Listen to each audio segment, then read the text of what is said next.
Hello বন্ধুরা, দেখো আজকে 5টা প্রশ্ন।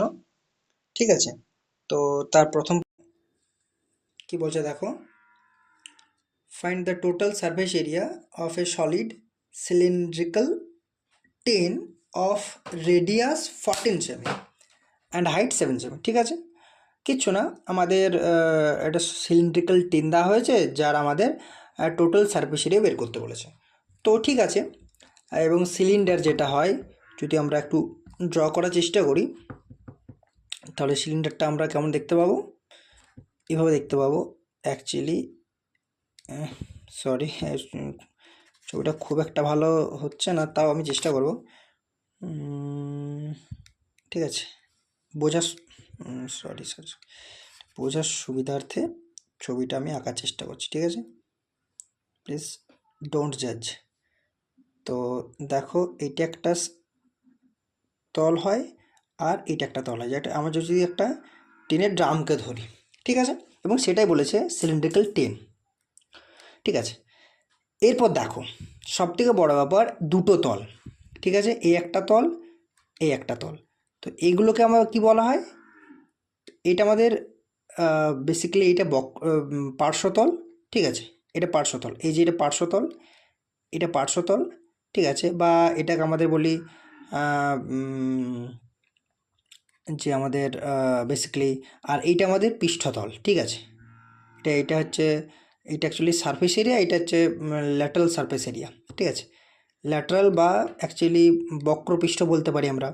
ঠিক আছে, তাহলে আমাদের এই যে একটা সিলিন্ডার, না সিলিন্ডারের যেটা আমাদের ল্যাটারাল সারফেস এরিয়া, অ্যাকচুয়ালি যদি বলি আমরা ল্যাটারাল সারফেস এরিয়া বা যে পার্শ্বীয় তল, যেটা এই যে পার্শ্বীয় তল এটা। ঠিক আছে, lateral surface area, lateral surface area of A cylinder কি হবে, অফ এ সিলিন্ডার কি হবে, ইকুয়ালস টু 2πr/h, যেখানে আর equals to radius of surface. এই যে সারফেস এরিয়া, যে সারফেসটা আর তার যে রেডিয়াস, সারফেসটা সবসময় আমাদের একটা কিসের মতো হয়, একটা বৃত্তের মতো হয়। ঠিক আছে, আমাদের একটা যদি আমরা সিলিন্ড্রিক্যাল টিন নিই, সেই সিলিন্ড্রিক্যাল টিনটার যে সারফেসটা হবে সেটা সবসময় একটা বৃত্ত হবে, এবং দুটো বৃত্ত থাকবে। ঠিক আছে, উপর নিচে। তাহলে তার ক্ষেত্রে অবশ্যই সেটা অ্যাকচুয়ালি সুষম হতে হবে, বা রেগুলার যেটা হয়, রেগুলার সিলিন্ড্রিক্যাল টিন বেসিক্যালি সেই সেন্সে হবে। তাহলে দুটো যে আমাদের সারফেস তলটা একই ক্ষেত্রফল হবে, তো সেই সেন্সে আমাদের রেডিয়াস কিন্তু আর। ঠিক আছে, আর এইচ হচ্ছে এই যে ক্ষেত্র, এই তলটা মানে এই যে উচ্চতাটা বেসিক্যালি এই যে এখান থেকে যে উত্তর, অর্থাৎ এই যে পয়েন্টটা, অর্থাৎ যে প্রথম আমাদের সারফেস যে থেকে দ্বিতীয় সারফেসটা যে একদম লম্ব উচ্চ যে যদি বলি, ঠিক আছে, সেটা হচ্ছে আমাদের এইচ। এটাকে এইচ ডিনোট করা হবে, এটাকে আর ডিনোট করা হবে। তাহলে আমাদের ল্যাটারাল সারফেস এরিয়া, পার্শ্ব পৃষ্ঠতলের ক্ষেত্রফল যেটা আমাদের হবে সেটা 2πr/h হবে। ঠিক আছে, আর যেটা আমাদের সারফেস এরিয়া যদি বলি আমরা, সারফেস এরিয়া, এটা সারফেস এরিয়া। ঠিক আছে, সারফেস এরিয়াটা কত হবে না, সারফেস এরিয়া ইকুয়ালস টু কত হবে, 2πr²। এবার 2πr² কেন না, দুটো উপরে একটা নিচে একটা, দুটো তল যেহেতু, সেই জন্য 2πr²। তাই যেহেতু টোটাল বলেছে না, fine the total surface area, total surface area বলতে তাহলে আমাদের কী হবে না, lateral surface area plus surface area. ঠিক আছে, সারফেস এরিয়া বলতে এইটুকু বলছে আমাদের। ঠিক আছে, ঠিক আছে, এই যে এটা, এই যে ভূমিতলের ক্ষেত্রফল এটা, আর এটা যে পার্শ্বতলের ক্ষেত্রফল, তা ভূমিতলের ক্ষেত্রফল পার্শ্বতলের ক্ষেত্রফল যোগফলটা টোটাল সারফেস এরিয়া। ঠিক আছে, তাহলে total surface area equals to কী হয়ে যাবে না, টোটাল সারফেস এরিয়া আমরা যদি বলতে চাই সেটা কি হয়ে যাবে, equals to 2πr² plus 2πr/h আমরা এখান থেকে বলতে পারি। ঠিক আছে, এটা প্রথম আর এটা দ্বিতীয়, এই দুটো এক দুটো যোগ করেই না আমরা টোটাল সারফেস এরিয়া পাবো, তো দুটো যোগ করে এটা পাবো। তো দেখো, একটু আমাদের যাতে কমপ্লিকেশনটা দূর হয় বা আমাদের সুবিধার্থে, এটাকে আমরা আরও একটুভাবে লিখতে পারি। কীভাবে, যদি আমরা 2πrটা কমন নিয়ে নিতে পারি, 2πrটা যদি কমন নিয়ে নিতে পারি না, তাহলে r+h আমরা লিখতে পারি। ঠিক আছে, এরপর দেখো, এরপর ভ্যালু পুট করবো, 2 ভ্যালু 22/7। ঠিক আছে, এবার দেখো আমাদের আর এর মানটা কী দিয়েছে আর এইচের মানটা কী দিয়েছে, ব্যাস পুট করে দেবো। ঠিক আছে, তাহলে দেখো এখানে কি বলেছে, আর এর মানটা কত দিয়েছে না, রেডিয়াস কত 14, হাইট 7, অর্থাৎ আর এর মানটা 14 আর এইচ এর মানটা 7। ঠিক আছে, তো ব্যাস আমরা পুট করি। ঠিক আছে, তাহলে এখানে কি বলছে, আর আর 2 পাই আর, তাহলে আর এর মানটা কত ছিল 14। ঠিক আছে, আর এটা 14 আর হাইটটা 7। ঠিক আছে, তাহলে এখানে দেখো এই 7 7 দুগুণে 14 হয়ে যাবে, তাহলে এটা 4 ইন্টু 22 হয়ে যাবে। ঠিক আছে, আর এটা ইন্টু 21 হয়ে যাবে। ঠিক আছে, তা টোটাল ক্ষেত্রফলটা কত হবে, ঠিক আছে, এটা হয়ে যাবে 88 ইন্টু 21। তাহলে এই যে গুণটা তোমাদের করতে হবে। ঠিক আছে, 168 8 16 168 আর 16 184, তাই না, 184। তাহলে এত সেমি স্কোয়ার তোমরা করে নিও। ঠিক আছে, ঠিক আছে,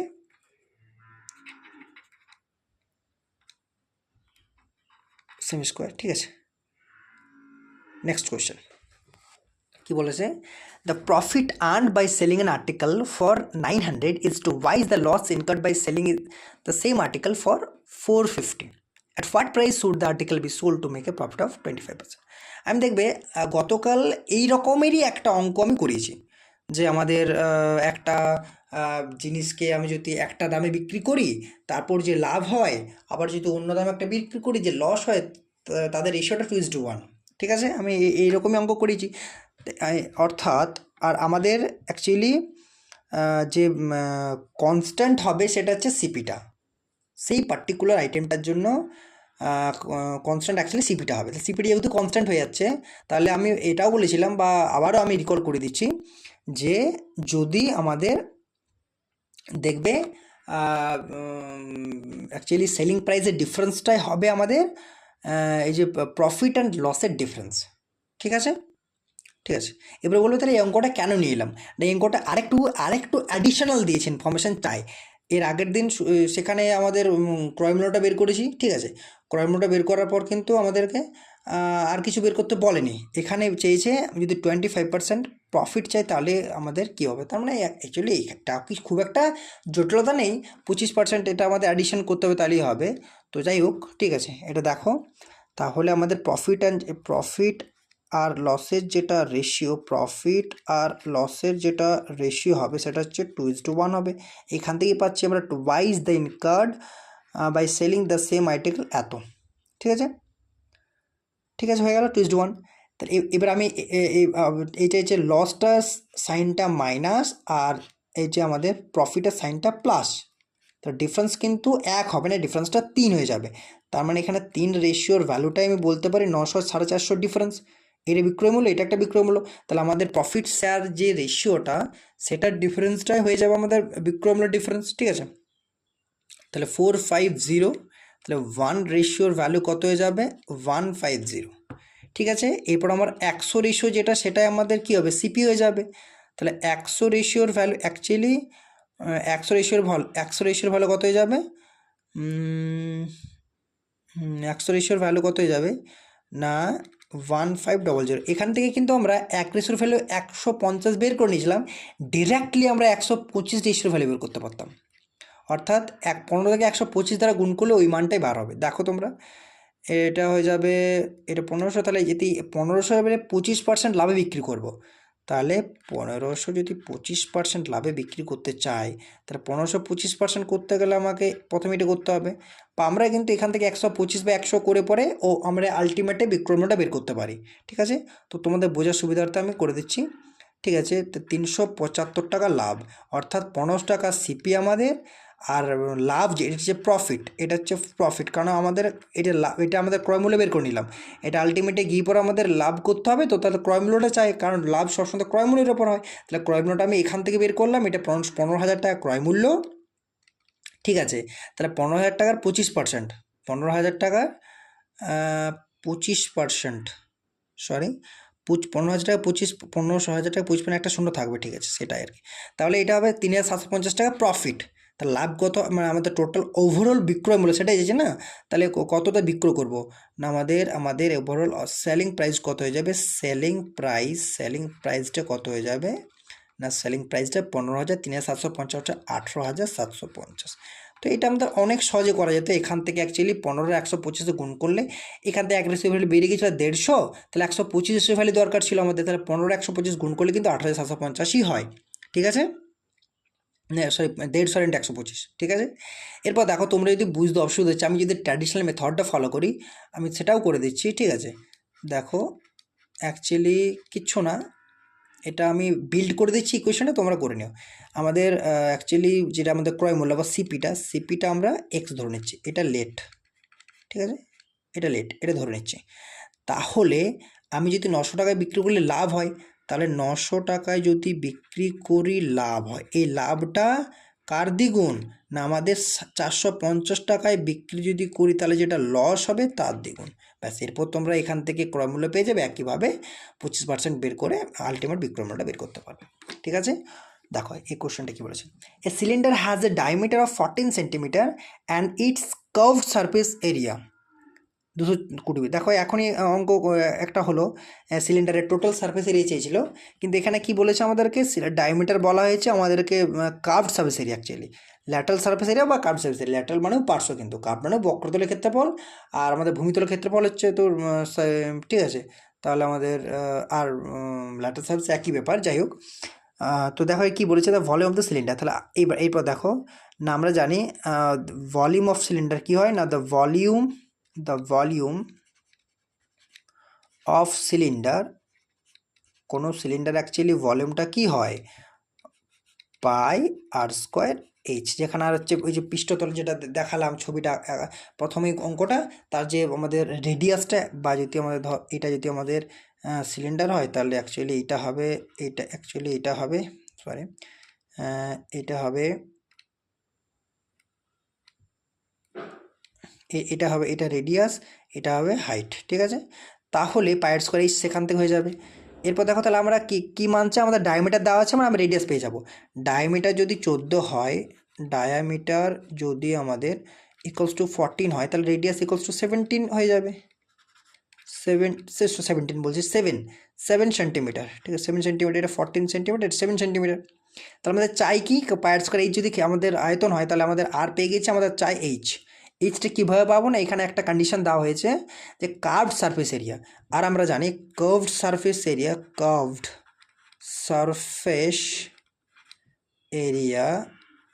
অফ সিলিন্ডার কি হয়, না curved surface area of cylinder actually কি হয়, না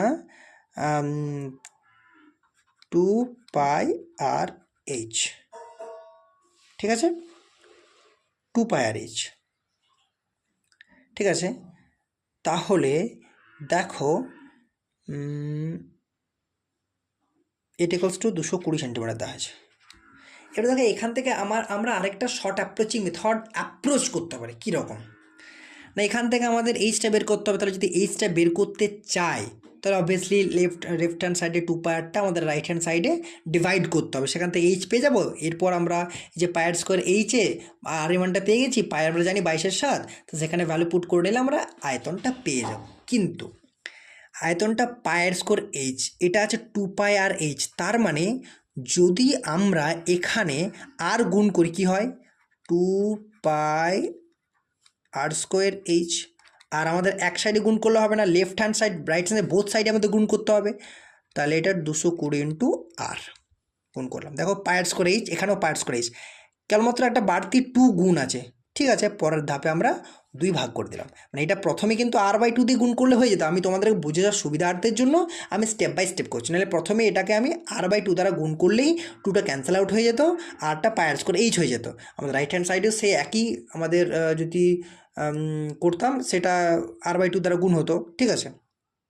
বোঝার সুবিধার্থে আমি স্টেপ বাই স্টেপ করছি, ঠিক আছে। দেখো এরপর কী হবে, এটা 2 দ্বারা ভাগ করলে πr²h equals to 220 into r/2, বুঝতে পারলাম। তাহলে পায়ের স্কোয়ার এইচ ক্ষেত্রফল, এই আয়তন, এটা হচ্ছে 110 ইন্টু আর, আর এর মানটা কত জানি আমরা, এর মানটা 7 পেয়েছি, তাহলে 110 ইন্টু 7, তাই এটাই আমাদের আয়তন, এটা আমাদের সিলিন্ডারটার ভলিউম, ঠিক আছে। নেক্সট কোয়েশ্চেন, অর্থাৎ 110 ইন্টু 7 770, 110 ইন্টু 7 770, ঠিক আছে। নেক্সট কোয়েশ্চেন কি বলছে, the size of a triangular park are 96 metre 110 metre অর্থাৎ 110 মিটার যেটা বলা হয় 146 metre, its area is equal to the area of a field in the shape of a rhombus, the one of whose diagonals is 60 metre, the length of its other diagonals. ঠিক আছে, প্রথম কথা, যদি আমাদের একটা রম্বস দেওয়া থাকে আমাদের তাহলে কী বের করতে হবে, আর একটা ডায়াগোনাল বের করতে হবে। তো একটা ডায়াগোনাল পাবো কী করে না, এই যে রম্বস একটা এই যে একটা রম্বস দেওয়া হয়েছে আমাদেরকে, এই যে একটা রম্বস দেওয়া হয়েছে, এই রম্বসটা আমাদের দুটো ডায়াগোনাল, এই একটা ডায়াগোনাল, ছবিটা আঁকতে অসুবিধা হচ্ছে কিন্তু বুঝে নিও তোমরা, আমি একটা নামাঙ্কিত করলাম এ বি সি, যদি কোনো রম্বস হয় তাহলে তার এসি আর বিডি হচ্ছে দুটো আমাদের ডায়াগোনাল। ঠিক আছে, তো আমাদের ডায়াগোনাল বের করতে হবে। তো ডায়াগোনাল কীভাবে বের করবো না, ডায়াগোনাল বের করতে হলে আমাদের প্রথমত তাহলে আমরা জানি যে half into D1 into D2 equals to আমাদের এরিয়া অফ রম্বস হয়, এরিয়া অফ রম্বস। ঠিক আছে, এরিয়া অফ রম্বস। ঠিক আছে, এরিয়া অফ রম্বস,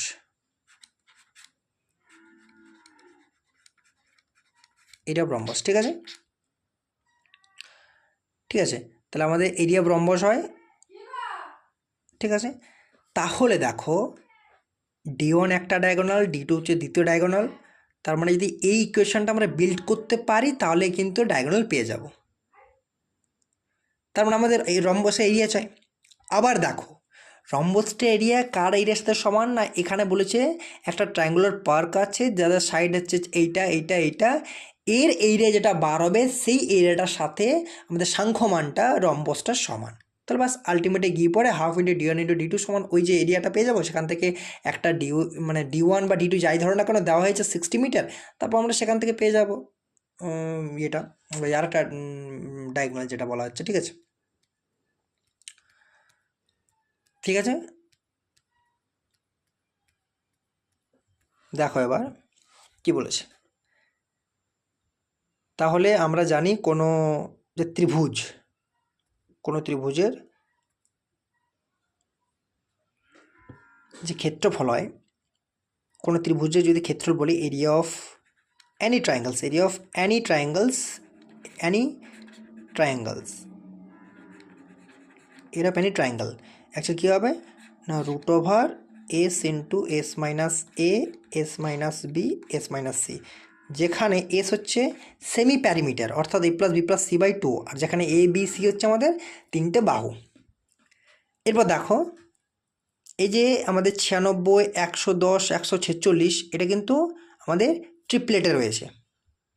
ঠিক আছে, বোঝাতে পারলাম, ট্রিপলেটে রয়েছে। দেখো এই দুটো স্কোয়ার যদি যোগ করে আমরা এটা স্কোয়ার পাবো। ঠিক আছে, ঠিক আছে, তাহলে যেহেতু ট্রিপলেটে রয়েছে সেই জন্য কী করতে পারি আমরা, এই যে ট্রায়াঙ্গুলার পার্কটার এটা কী পাবো, এটা না ফলো করে এটাও ফলো করতে পারি, এটাও ফলো করতে পারি, কারণ এটা প্রতিটা যে কোনো ট্রায়াঙ্গেলের ক্ষেত্রফল আমরা এইভাবে বের করতে পারি। তবে হ্যাঁ, এটা যেহেতু ট্রিপলেট রয়েছে সেই জন্য আমরা এত বড় ইকুয়েশনটা ফলো না করে আমরা নর্মালি আমাদের রাইট অ্যাঙ্গেল ট্রায়াঙ্গেলের যে ফর্মুলাটা হয় হাফ ইন্টু ভূমি ইন্টু উচ্চতা, তো সেটা ফলো করব। তাহলে half into base into height. ঠিক আছে, হাফ ইন্টু ভূমি ইন্টু উচ্চতা, তাহলে হাফ ইন্টু 96 ইন্টু 110। ঠিক আছে, কারণ 146টা আমাদের হাইপোটেনাস হয়ে যাবে, তাহলে এটা 48 ইন্টু 110। ঠিক আছে, আমি এটাকে গুণ করছি না কারণ আমাদের এটা ক্যালকুলেশন করতে হবে। এটাই আমাদের হচ্ছে ক্ষেত্রফল অফ দ্য ট্রায়াঙ্গুলার পার্ক, এবং এই ক্ষেত্রফলের যে সাংখ্যমানটা সেটা রম্বসটার রম্বসের ক্ষেত্রফলের সঙ্গে সমান। তার মানে আমি বলতেই পারি হাফ ইন্টু এই যে এখানে আমরা লিখে রেখেছিলাম half into D1 into D2 area of rhombus, তার মানে half into D1 into D2 equals to আমাদের বলতে 48 ইন্টু 110 পারি বলতে। তাহলে দেখো half into D1 into D2 equals to 48 into 110। এরপর দেখো হাফ ইন্টু একটা D1 এর মান ছিল কত আমাদের 60 সেন্টিমিটার ছিল, তাই না, 60 মিটার, আমার আরেকটা ডি চেয়েছিল, অর্থাৎ প্রথম বা দ্বিতীয় যাই একটা যে কোনো একটা ডায়াগোনাল ধরো না কেন, একটা ডায়াগোনাল মান দেওয়া ছিল 60 মিটার, আমাদেরকে সেকেন্ড ডায়াগোনালটা মান বের করতে বলেছিল। ঠিক আছে, তাহলে আমরা এখান থেকে পুট করি, 1/2 × 60 যদি পুট করি ইন্টু D2 যদি বলি, আমরা এটা গুণ করছি না, অ্যাজ ইট ইজ রেখে দিচ্ছি, কারণ ক্যালকুলেশন আমাদের করতে হবে। তা দেখো এখানে কি করতে পারি আমরা, এখানে 1/2 × 60 মানে 30, 30 into D2 equals to 48 into 110। ঠিক আছে, এই যে 30-এর শূন্যটা, এই শূন্য কাট হবে। ঠিক আছে, হ্যাঁ বোঝাতে পারছি আমি। তারপর দেখো এটা 3D2 equals to 48 into 11, D2 equals to 48 into 11/3, তাহলে D2 ইকুয়ালস টু 16 ইন্টু 11, কারণ 3কে যখন 48 দ্বারা ভাগ, মানে 48কে যখন 3 দ্বারা ভাগ করে 16 হবে, 16 আর 11 হচ্ছে 176, তার মানে আরেকটা যেটা আমাদের ডায়াগ্রাম 176 মিটার। ঠিক আছে, বুঝতে পারলাম? দেখো ঠিক আছে, বুঝে নিও, যেটা বোঝানো ছিল সেটা এই জায়গাটা ছিল, কিচ্ছু না, আমাদের এটা ট্রিপলেট, এটা বুঝে নিতে হবে। ঠিক আছে, ঠিক আছে, ব্যাস এই জায়গাটা ট্রিপলেট বুঝবে কী করে অনেক সময়তে না, সাধারণত এই যে আমাদের এই দুটোর এই দুটোর যেটা আমাদের স্কোয়ারের যোগফলটা সেটা এটার সাথে সমান হবে। দেখো ইউনিট ডিজিট দেখে বুঝে নিলাম, 36 হবে, এটা 6, 36 হবে মানে 6 হচ্ছে ইউনিট ডিজিট। তো ঠিক আছে, এভাবে বুঝতে হবে। আর না হলে এই যে আমি ইকুয়েশনটা বিল্ড করেছিলাম, √(a × s - s × s - b × s - c), এটা দ্বারাও বসে তোমরা করতে পারো, দেখো একই রেজাল্ট পাবে। ঠিক আছে, পরের প্রশ্ন কি বলছে, the digit in unit place of, একটা আমাকে সংখ্যা দিয়েছে, এই সংখ্যাটা ইউনিট ডিজিটটা প্লেসে কত, মানে ইউনিট প্লেস বেসিক্যালি ডিজিটটা কত থাকবে। ঠিক আছে, দেখো প্রথম কথা, আমাদের কোনো একটা সংখ্যার ইউনিট ডিজিট 0 হতে পারে, 1 হতে পারে, 2 হতে পারে, 3 হতে পারে, 4 হতে পারে, 5 হতে পারে, 6 হতে পারে, 7 হতে পারে, 8 হতে পারে, 9 হতে পারে। এর বাইরে তো হতে পারে না, হয় 0 হবে, না হয় 1 হবে, না হয় 2 হবে, না হয় 3 হবে, না হয় 4 হবে, না হয় 5 হবে, না হয় 6, 7, 8, যে কোনো একটা হবে 9 পর্যন্ত। ঠিক আছে, ব্যাস এখানে শেষ। এরপর একটা ইউনিভার্সাল, যেটা আমাদের লজিক বলতে পারো বা কনসেপ্ট বলতে পারো, যে আমাদের যদি কোনো একটা সংখ্যা দেওয়া থাকে তার ইউনিটে 0 হোক, 2 হোক, এগুলোর বাইরে তো হতে পারে না, এগুলোই হবে। তাহলে কিন্তু কি করব, এবারে যে কোনোটা যদি র্যান্ডাম সংখ্যা যে কোনো 4, 8, 3, 4, 5, 6, যদি এটার ইউনিট ডিজিট বলে তাহলে তো 6 আমরা দেখেই বলে, এক চোখে দেখেই বলে দিতে পারবো 6। কিন্তু অসুবিধাটা তখন হবে যখন 4, 8, 3, 4, 5, 6 হোল পাওয়ারে আমাকে দেওয়া থাকবে ধরো 59। এরপর আমাকে বলে দিল যে এই সংখ্যাটার ইউনিট প্লেসের ডিজিটটা কত হবে। ঠিক আছে, ঠিক আছে, তো তখন একটা বড় লস হলো। কিন্তু অ্যাকচুয়ালি আমি যেটা বলতে যাচ্ছি এরপর, ইউনিভার্সাল যেটা কনসেপ্ট বা লজিক আমি বললাম, সেটা জানা থাকলে কিন্তু এটাও কোনো অসুবিধা হবে না। এটাও ওইটা হয়তো 1 সেকেন্ড লাগবে, এটা হয়তো 2 থেকে 3 সেকেন্ড লাগবে, ব্যাস এখানেই শেষ। কীরকম না, আমাকে ইউনিট ডিজিটে যাই থাক না কেন, তার পাওয়ারে যাই থাক না কেন, সেই পাওয়ারগুলোকে আমি 4 দ্বারা ডিভাইড করব। ঠিক আছে, ডিভাইড বাই দ্য নাম্বার 4, 4 সংখ্যাটা দ্বারা ডিভাইড করব, ব্যাস এটাই আমাদের ফার্স্ট অ্যান্ড লাস্ট রুল, এর বাইরে কিচ্ছু না। 4 দ্বারা ডিভাইড করব, ডিভাইড করার পর যেটা রিমাইন্ডার থাকবে,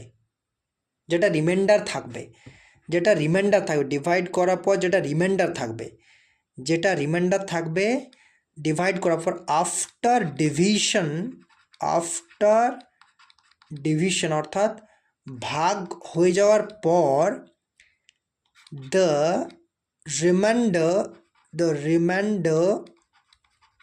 remainder will be, যে আমাদের অ্যাকচুয়ালি ভাগশেষটা, the remainder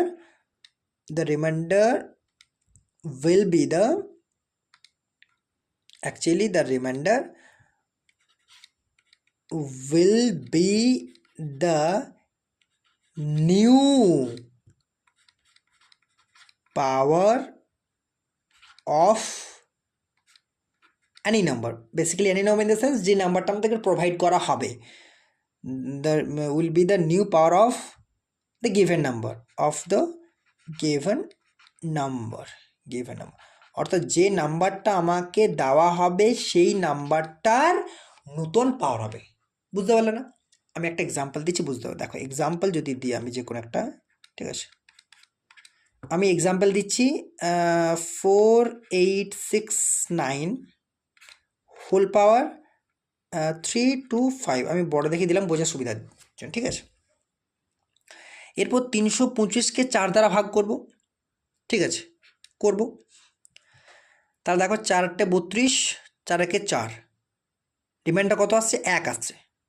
মানে তার মানে 4869 এর হোল পাওয়ার এখন 1 হয়ে যাচ্ছে, হোল পাওয়ার 1 হচ্ছে। আর যেহেতু আমরা ইউনিট ডিজিট দেখব, তাই কিন্তু এই পাওয়ারটা ওভারঅলের হলেও আমরা ইউনিট ডিজিটের হোল পাওয়ার হিসাবে কনসিডার করব, যেটা কি পয়েন্ট অ্যাকচুয়ালি। তোমরা এরপর তো অনেকেই বলবে যে ঠিক আছে 1 চললেও ঠিক আছে, আমরা এককে একবার গুণ করে দিলাম, মানে এটাকে একবারই গুণ হবে, নিজের 9কে 9 থেকে গেল, মানে এটার অ্যান্সারটা অ্যাকচুয়ালি আমাদের 4869, তাহলে ইউনিট ডিজিট অ্যাকচুয়ালি 9 হয়ে যাবে। বুঝতে পারলাম। কিন্তু যদি এটা 325 বাদ দিয়ে 326 হতো, ঠিক আছে, যদি 326 হতো, সরি যদি 326 হতো, এটি যদি 326 হতো, যদি এটা 326 হতো, যদি আমাদের 326 হতো, তো ঠিক আছে আমি বলে দিচ্ছি, যদি আমাদের এটা 326 হতো, দেখো সরি, যদি আমাদের এটা 326 হতো, এই জায়গাটা দেখো, ঠিক আছে, এই জায়গাটা 326 হতো, যদি এটা 325 না হয়ে 326 হতো, এটুকুই তো 326 হতো। তাহলে 4 দ্বারা ভাগ করলাম, 4 দ্বারা ভাগ করে 4 8 32, 4 একে 4, ইউনিট ডিজিট কিন্তু তখন 2 থেকে গেল, এইখানে 1 ছিল, এখানে 2 থেকে গেল, ঠিক আছে, তাহলে এখানে 2 থেকে গেল। এরপর তোমরা বলবে আগের সময়তে যেটা ছিল 1 ছিল, মানে ওটাকে একবারই গুণ হলো, মানে পুরো সংখ্যাটা কিন্তু এটা থেকে গেল। এরপর তো আর আমরা এটা লিখতে পারি না এখান থেকে, এরপর আমরা এখানে পাওয়ার এসে হোল পাওয়ার 2 হয়ে যাবে। আগে 1 ছিল, ওটাকে একবারে গুণ করতে হতো, এটা নামিয়ে দিয়েছিলাম, এটা হোল পাওয়ার 2 আছে, মানে 2ই থেকে যাবে কিন্তু। তাহলে তারপর আমরা এরপর কীভাবে ইউনিট ডিজিটটা বের করব? না, যেহেতু ইউনিট ডিজিট বের করতে বলেছে, তার মানে মাথায় আমার কেবলমাত্র একটা সংখ্যায় থাকবে, যেটা হচ্ছে unit digit, unit placed digit, ব্যাস, আর কিচ্ছু না, আর কোনো সংখ্যা মাথায় থাকবে না। তার মানে এই ওভারঅল সংখ্যাটার ইউনিট প্লেসে ডিজিটটা আছে 9 আছে, তার মানে আর মাথায় থাকবে 9। তার মানে এই পাওয়ারটাও কিন্তু ওভারঅলের পাওয়ার না হয়ে আমি মাথায় মাথায় বা মনে মনে এটাকে 9-এর পাওয়ার হিসাবে কনসিডার করে নেবো। ওভারঅল সংখ্যাটাকে আমরা 9-এর পাওয়ার হিসাবে কনসিডার করে নেব, অর্থাৎ এখান থেকে আমরা 9-এর পাওয়ার এইভাবে আমরা লিখে নেবো মাথায় মাথায় বা মনে মনে, যাই হোক না কেন, যেভাবে পারো তোমরা, ঠিক আছে। এরপর আমরা 9 স্কোয়ার কী হয়? 81 হয়। তার মানে এই ওভারঅল সংখ্যাটার ইউনিট, যদি এই সংখ্যাটা ইউনিট ডিজিট 1 হয়, মানে ওভারঅল সংখ্যাটারও ইউনিট ডিজিট 1 হয়ে যাবে। বুঝতে পারলাম? যদি আমাদের, যেহেতু আমরা ইউনিট ডিজিট নিয়ে অঙ্ক করছি, আমাদের মাথায় শুধু থাকবে সেই ইউনিট প্লেসের ডিজিটটা, আর কিচ্ছু না। পুরো সংখ্যাটাকে আমরা বাদ দিয়ে দেবো ইউনিট প্লেসের ডিজিটটাকে ছেড়ে, তারপর যে টু দি পাওয়ার থাকবে সেই টু দি পাওয়ারটাকে আমরা মাথায় মাথায় বা মনে মনে ভেবে নেব যে এটাই আমাদের ইউনিট ডিজিটের পাওয়ার, ব্যাস। তারপর আমরা ক্যালকুলেশন করব কি হতে পারে, ঠিক আছে, তারপর সেটাকে স্কোয়ার হতে পারে, সেটা করার পর সেই সংখ্যাটা ইউনিট ডিজিট যা আসবে সেইটাই ওভারঅল সংখ্যাটার ইউনিট ডিজিট কনসিডার করা হবে, ঠিক আছে, ব্যাস। এইটুকু হচ্ছে, এইটা হচ্ছে ব্যাপার, এটা হচ্ছে ব্যাপার।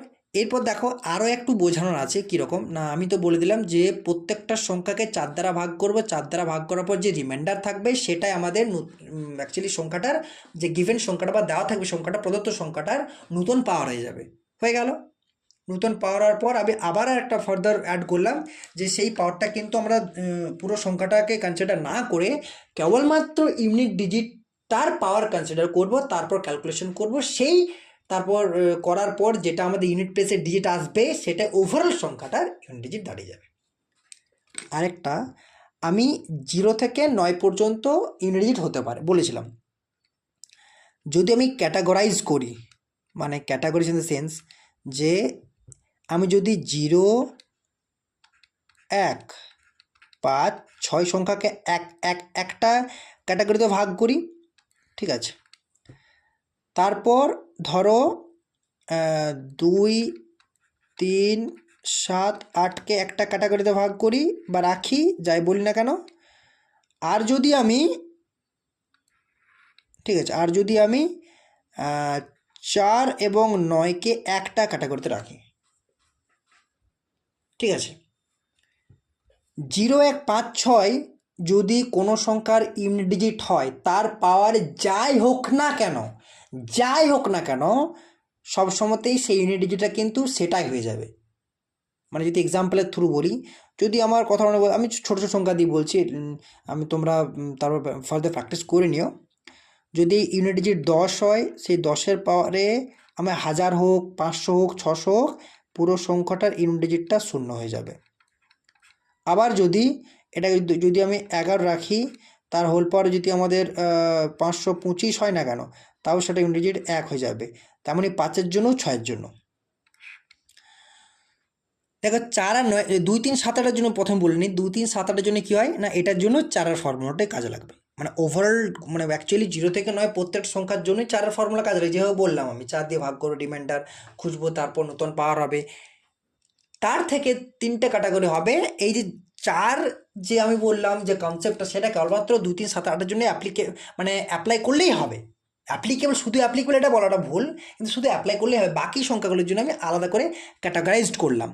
0, 1, 5, 6-এর জন্য কী হবে না, ইউনিট ডিজিট সেইগুলোই রিপিট হবে। 0-এর জন্য 0, 1-এর জন্য 1, 5-এর জন্য 5, 6-এর জন্য 6। 2, 3, 7, 8-এর জন্য 4-এর ফর্মুলাটা অ্যাপ্লিকেবল হবে। আর 4 আর 9-এর জন্য কী হবে দেখে নাও, এটাও একটা ইম্পর্টেন্ট, এইটাই বেশি দেয়। কীরকম,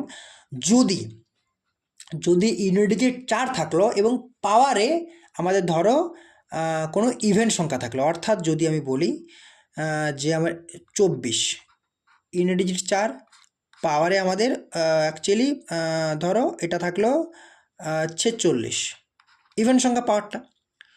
যদি পাওয়ারটা ইভেন হয়ে যায়, তাহলে এই ওভারঅল সংখ্যাটা ইউনিট ডিজিট 6 হবে। এটা কিন্তু মাথায় বুঝে নিও।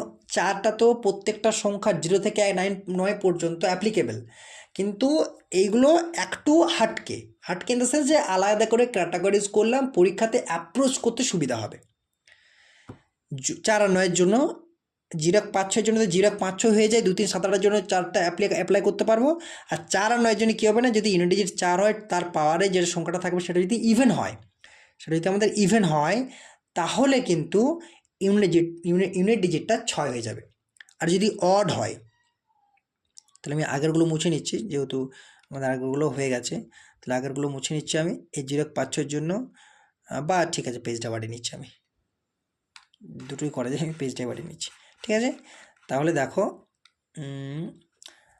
এরপর যদি আমাদের বলি যে 4 আছে ইউনিট ডিজিটে, কিন্তু আমাদের পাওয়ারটা আমাদের তখন ইভেনচুয়ালি এখন অড নিয়ে নিলাম, ঠিক আছে।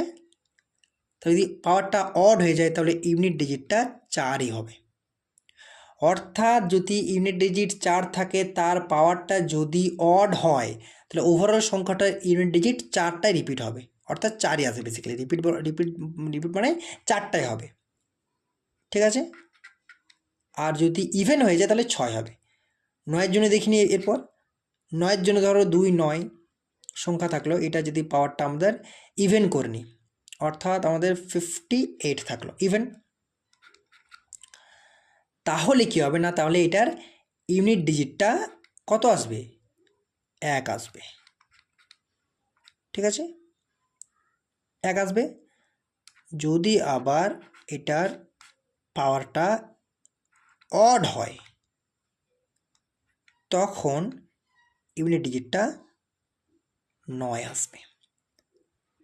তারপরে দেখো, এই দুটোর মধ্যে একটু যদি মিল খোঁজার চেষ্টা করি, এই 4 আর 9 সংখ্যাটা যদি unit digit as a unit digit যদি কাজ করে, ঠিক আছে, অ্যাজ ইউনিট ডিজিট যদি কাজ করে, অ্যাজ এ ইউনিট ডিজিট যদি কাজ করে বা যদি আমাদের অ্যাপ্লিকেবল হয়, তাহলে দেখো যদি আমাদের ইউনিট ডিজিট কাজ অর্থাৎ 4 ইউনিট ডিজিট এর পাওয়ারে আমাদের কোনো অড অ্যাকচুয়ালি আছে, সংখ্যা আছে, তাহলে সবসময় তার ইউনিট ডিজিটটা 4, অর্থাৎ সেই সংখ্যাটাই আসবে ঘুরে ফিরে। তেমনই দেখো যদি আমাদের ইউনিট ডিজিট 9 হয় এবং পাওয়ারে যদি আমাদের অড থাকে, তাহলেও সেক্ষেত্রেও কিন্তু সংখ্যাটা 9টাই ঘুরে আসছে, মানে 9 ইউনিট ডিজিট পাওয়ারে অড, মানে 9 ইউনিট ডিজিট পাওয়ারে অড, সেই সংখ্যাটাই কিন্তু ঘুরে আসছে, মানে আলটিমেট ইউনিট ডিজিট কিন্তু 9 আসছে। তার মানে 4 ইউনিট ডিজিট পাওয়ারে অড 4 সংখ্যাটা কিন্তু ঘুরে আসছে। যখন 4 ইউনিট ডিজিট পাওয়ারে ইভেন তখন 6 হবে, যখন 9 ইউনিট ডিজিট পাওয়ারে ইভেন তখন 1 হবে। ঠিক আছে, আশা করি বুঝতে পারছো। যদি বুঝতে না পারো ভিডিওটা পজ করে রিপ্লে করো, বারবার দেখার চেষ্টা করো, আশা করি বুঝতে পারবে। তো আর তোমাদের কাছে আমি একটাই চাইবো, প্লিজ চ্যানেলটি সাবস্ক্রাইব করো, পাশে থাকা বেল আইকনটি প্রেস করো, যাতে আমার প্রত্যেকটা ভিডিও আপলোডের পরে নোটিফিকেশান তোমরা পেয়ে যাও এবং প্রিপারেশন নিতে পারো। ঠিক আছে, আর অবশ্যই ভালো লাগলে লাইক করো, শেয়ার করো বন্ধুদের মাঝে। Thank you.